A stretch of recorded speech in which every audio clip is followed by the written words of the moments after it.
එතකොට දැන් ඔය වෙදකම ගැන කතා කරොත් එහෙම කොච්චර කාලයක් ඉඳලා පැවතගෙන යන වෙදකමක්ද ඔක? ඇත්තටම කිව්වොත් මේක අවුරුදු 5000කටත් වඩා පැරණි වෙදකමක්.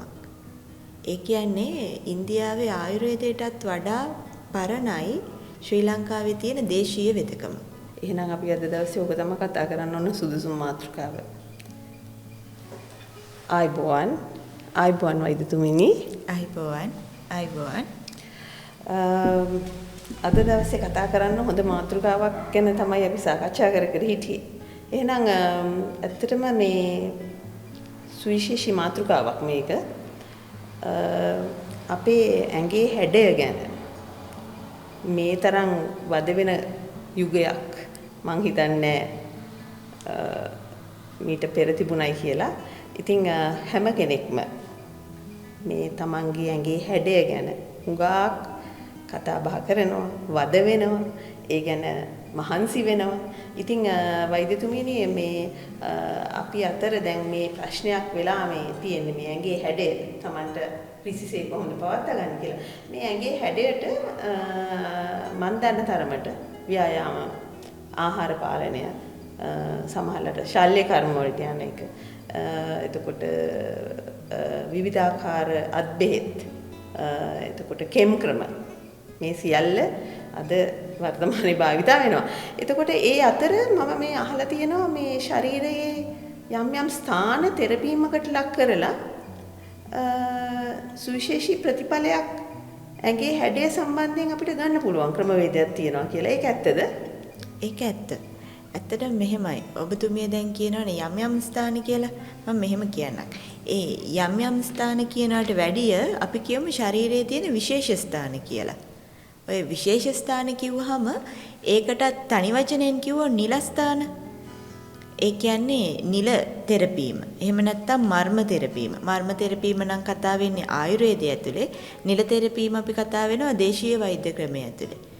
ඉතින් අපිට කියන්න පුළුවන් මේ නිල තෙරපීම. එහෙම නැත්නම් මර්ම තෙරපීම හරහා ඔබතුමිය ඔය කියන ශරීරයේ හැඩය පවත්වා ගැනීම කරගන්න පුළුවන් කියලා. හොඳයි. එතකොට දැන් ශරීරයේ හැඩය කියලා කිව්වහම අපි සමහර අය ස්ථූලතාවයෙන් යුක්තයි, සමහර ඒගොල්ලන් කෘෂයි. ඉතින් මේ දෙගොල්ලම සෑහෙන අර්බුදයක ඉන්නේ. එතකොට මේ වගේ අර්බුදයක් තියෙන වෙලාවක කෘෂ අයටත් කෙට්ටු වැඩි අයට මහත් වෙන්නත්, මහත වැඩි අය කෙට්ටු වෙන්නත් මේ දෙගොල්ලොන්ටම හොඳ උත්තරයක් තියනවද ඔය කියන වෛද්‍ය කර්මය ඇතුලේ? ඇත්තටම මම මෙහෙම පැහැදිලි කිරීමක් කරන්නම්. දැන් මම කියවනේ නිල ස්ථාන කියලා. නිල ස්ථානයක් කියන එක මම පැහැදිලි කරන්නම්. නිල ස්ථානයක් කියලා කියන්නේ රුධිර නාල, ස්නායු, ඒ වගේම මාංශ පේශී, අනිත් එක තමයි ජොයින්ට්. එහෙම නැත්නම් සන්ධි. ඔය කියන හතර වර්ගයේ එකතු වෙලා හැදෙන විශේෂ ස්ථානයකට තමයි නිලයක් කියලා කියන්නේ. ඉතින් මේ නිල ස්ථානයක් තෙරපන එක. එහෙම නැත්නම් සම්බාහනය කිරීම තුලින් තමයි මේ උත්තේජ, ඒ කියන්නේ උද්දීපන, එහෙම නැත්නම් ස්ටිමියුලන්ට් එක අපි ඇති කරගන්නේ. ඒ හරහා තමයි ඔය කියන මහත කට්ටිය කෙට්ටු කරන එකත්, කෙට්ටු කට්ටිය මහත් කරන එකත් අපිට කරගන්න පුළුවන්. හොඳයි. එතකොට මේ ඔය කියන දැන් අපි කතා කරා මේ කොහොමද මේ ශරීර හැඩේ පවත්වා ගන්න කියලා. එතකොටම අපිට එන ප්‍රධාන වචනයක් තමයි කෑම පාලනය කියන්නේ. එතන මේ කෑම පාලනය කරලාද හැම වෙලාවෙම කෑම පාලනයකටම යන්නම ඕනේද කෙට්ටු වෙන්න? එහෙම නැත්නම් කෙට්ටු කෙනෙකුට කෑම වැඩිපුර ආහාරයට අරගෙන කෑම වැඩිපුර අනුභව කරලාද එයාට අවශ්‍ය කරන ශරීර හැඩය ගන්න පුළුවන්. ඒතර කෑම පාලනය කිරීම කියන සාධකය ද ඉස්මතු වෙන්නේ ඊට එහා මේ ඔබ මේ සඳහන් කරපු වෛද්‍ය කර්මය ඇතුලේ කෑම පාලනයට වඩා විසඳුමක් තියෙන බව තමයි ඔබතුමිය කියන්නේ. මම මෙහෙම කියන්නම්. මේක අපි නවීන විද්‍යාත්මකව බලමුකෝ. මම හිතන්නේ ඒක අද සමාජයේ බොහෝ දෙනාට වටහා ගැනීමට පහසු වේවි. උදාහරණයක් විදිහට මම ගන්නම් නිල ස්ථානයක් විදිහට නාභි නිලය කියන එක. නාභිය කිව්වහම අපිට කියන්න පුළුවන් පෙකණිය. එහෙම නැත්නම් අම්බිලයිකස් එක. එතකොට මේ නාභිය වටේ තියෙන නිලය. එහෙම නැත්නම් අපි කියනවා නාභිය වටේ තියෙන abdominal nerve flexus. එහෙම නැත්නම් ඔටොනොමික් නර්ව්. දැන් අපි කියවනේ නිලයක් තෙරපනවා කියලා. එතකොට නාභි නිලය අපි තෙරපනවා. ඒ කියන්නේ මොකද්ද? අම්බිලයිකස් එක වටේ. එහෙම නැත්නම් පෙකණිය වටේ තියෙන සීමාව අපි තෙරපීමකට ලක් කරනවා. ඒ හරහා මොකද්ද වෙන්නේ?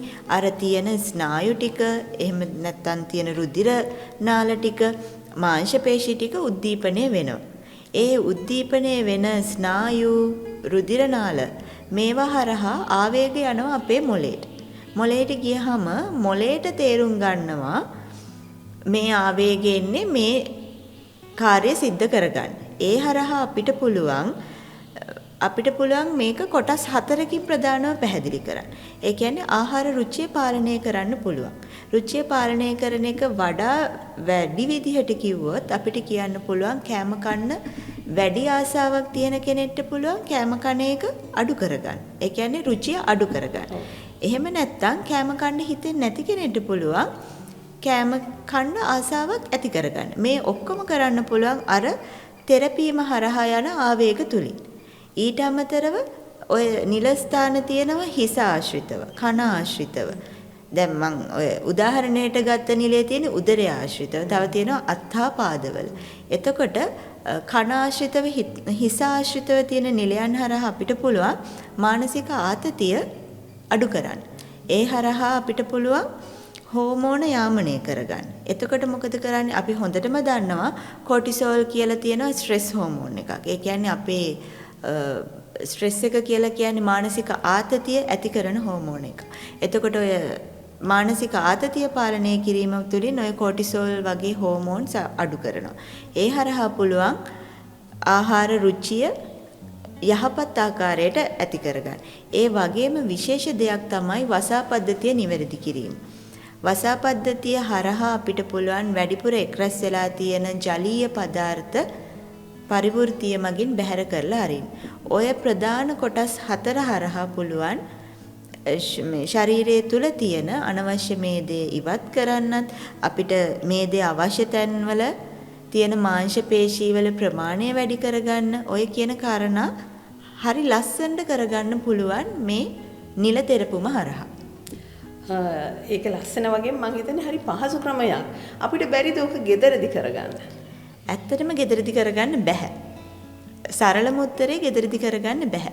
මොකද මං හිතන්නේ නිවසේ ඉන්න සාමාන්‍ය පුද්ගලයෙක් මේ නිල ස්ථාන කියන එක හරියට දන්නව ඇති කියලා. මොකද නිලයකට තියෙන්න ඕනේ ගැඹුරක් තියෙනවා. ඒ වගේම නිලයකට තියෙන්න ඕනේ ප්‍රමාණයක් තියෙනවා. අනික තමයි ප්‍රධානම දේ නිලයක් තෙරපන්න ඕනේ ප්‍රමාණයක් තියෙනවා. ඒ වගේම නිලය මත යොදන්න ඕනේ පීඩනයක් තියෙනවා.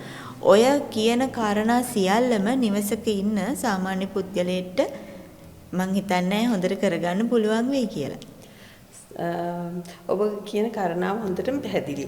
ඒතර මම ඇත්තටම මම නියෝජනය කරන්නේ දැන් සමාජයේ මේ ඇඟේ ශරීරයේ හැඩය වෙනස් කරගන්න. ඒ සියලුම දෙනා වෙනුවෙන් ඔබතුමියට මම ආමන්ත්‍රණය කරන්නේ. ඒතර ඔබතුමියට මොකද්ද මේ ශරීරයේ හැඩය Tamanට රිසිසේ වෙනස් කර ගැනීමේ අවශ්‍යතාවයෙන් පෙළෙන අය වෙනුවෙන් ඔබතුමියට මොකද්ද කියන්න පුළුවන් පණිවිඩය? කියන්න තියෙන පණිවිඩය තමයි ඇත්තටම අද සමාජයේ විවිධාකාර තැන් තියෙනවා. මං හිතන්නේ හැම තැනකම නිවැරදිම ප්‍රතිකාර සිද්ධ වෙනවා ඇති කියලා. ඉතින් සමාජයට දෙන්න තියෙන පණිවිඩය තමයි ඉස්සෙල්ලාම හොයලා බලන්න. කියවලා බලන්න මොකද්ද මේ දේ තුලින් වෙන්නේ කියලා. ඒ වගේම කියවලා දැනගෙන කරලා තියෙන පුරුද්ද තියෙන. අපි කොටින්ම කිව්වොත් එහෙම දැක පුරුද්ද, කළ පුරුද්ද, පළ පුරුද්ද තියෙන වෛද්‍යවරු ඉන්න මධ්‍යස්ථානයකට ගිහිල්ලා ඔබට අවශ්‍ය ශරීරයේ හැඩය ලබා ගන්න. ඒ කියන්නේ මහතට ඉන්න කෙනෙක්ට කෙට්ටු වෙන්න ඕන නම් ඒ අවශ්‍යතාවය කරගන්න. කෙට්ටු වෙලා ඉන්න කෙනෙක්ට ඇඟ ලස්සනට හැඩ කරගන්න ඕන නම් ඒ අවශ්‍යතාවය ඉෂ්ට කරගන්න. මං කියන්නේ දැක පුරුද්ද, කළ පුරුද්ද, පළ පුරුද්ද තියෙන ස්ථානයකට යන්න කියලා. දැක පුරුද්ද, කළ පුරුද්ද, පළ පුරුද්ද. ඒ තුනම තියෙන ඒ ත්‍රිත්වයෙන්ම හෙබි විශිෂ්ටයෙක් ළඟට යන්නේක විශිෂ්ට දැනුමක් ඇති වෛද්‍යවරයෙක් මුණ ගැහිීම තුල තමයි ඔබට මේ සේවයේ උපරිම අත්විඳින්න පුළුවන් වෙන්නේ. එහෙම නැත්නම් මේ ප්‍රතිඵලයේ අපි හිතන ප්‍රතිඵලයට ළඟා වෙන්න පුළුවන් වෙන්නේ. එහෙම නේද වෛද්‍යතුමියනි? ඔව් ඇත්තෙන්ම ඔව්. එතකොට මට මෙන්න මේ විදිහේ ගැටලුවක් ඇති වුණා. දැන් මේ ඔබ කියපු මේ නිල වෙදකම අපිට ප්‍රයෝජනයට ගන්න පුළුවන් ওই ශාරීරියේ හැඩය වෙනස් කර ගැනීම සම්බන්ධයෙන් එන අවශ්‍යතාවයන් වලදී විතරද? එහෙම නැත්නම් අපිට පුළුවන් ද අපේ ශාරීරිය අපි හිතමුකෝ මම අහලා තියෙන විදිහට මං හිතන්නේ ඇස් යට කළු වීම නැත්නම් හැමේ තියෙන පැහැපත්භාවය වැඩි කර ගැනීම වගේ ඒවා සම්බන්ධෙනුත් යම් උපකාරයක් ගන්න පුළුවන්ද මේ වෛද්‍ය කර්මයේදී? ඇත්තටම මෙහෙමයි. දැන් මම කියවනේ නිලයක් කියලා කියන්නේ ස්නායු, හන්දියක්, මාංශ පේශියක්, ඒ වගේම රුධිර සංසරණයක් අඩංගු විශේෂ ස්ථානයක් කියලා. එතකොට මේ වගේ ස්ථානයක් තෙරපීමෙන් ස්නායු සම්බන්ධ රෝගවලට, ඒ වගේම හන්දි සම්බන්ධ රෝගවලට, ඒ වගේම ආයේ මේ රූපලාවන්‍ය සම්බන්ධ විශේෂ දේවල් වලටත් අපිට මෙම ක්‍රමය යොදා ගන්න පුළුවන්. හිතන්නේවත් නැති පුළුල් මාතෘකාවක් බවට තමයි දැන් මේකපත් වෙන්නේ මට හිතෙන්නේ. ඒ කියන්නේ අපි කතා කරේ ඇත්තටම අපේ මේ සාකච්ඡාව ආරම්භ වුණේ මේ ශරීරයේ හැඩය සම්බන්ධයෙන්. ඔබ සඳහන් කරපු ඔබ මෙතෙන්ට ගෙනාපු විසඳුම කියන්නේ මේ නිල වෙදකම කියන එක දැන් ඔබ තුමියගේ සාකච්ඡාවත් එක්ක මම තේරුම් ගත්තේ මේක ඊටාම පුළුල් පරාසයකට විහිදලා යන බව. එහෙනම් අපි ඊළඟ දවසේදී කතා කරන්න සිද්ධ වෙනවා මොනවද මේ විශේෂ වූ මේ නිල ප්‍රතිකාරය හරහා අපිට ලබා ගන්න පුළුවන් අපේ ශරීරයට ලබා ගන්න පුළුවන් වඩා වැදගත් වෙන විසඳුම් නැත්නම් අපේ නිරෝගීභාවය සහ අපේ අවශ්‍යතාවයන් එදිනදා ජීවත් වීමේදී තියෙන අපිට අවශ්‍යතාවයන් වලදී අපිට ඊටාම පුළුල් පරාසයකදී මේකට විසඳුම් හොයාගන්න පුළුවන් කියන එක තමයි ඔබතුමිය දැන් ඉස්මතු කරේ. හොඳයි අපි ඊළඟ සාකච්ඡා වාරයේදී නැවත මුණ ගැහෙමු. ආයුබෝවන්.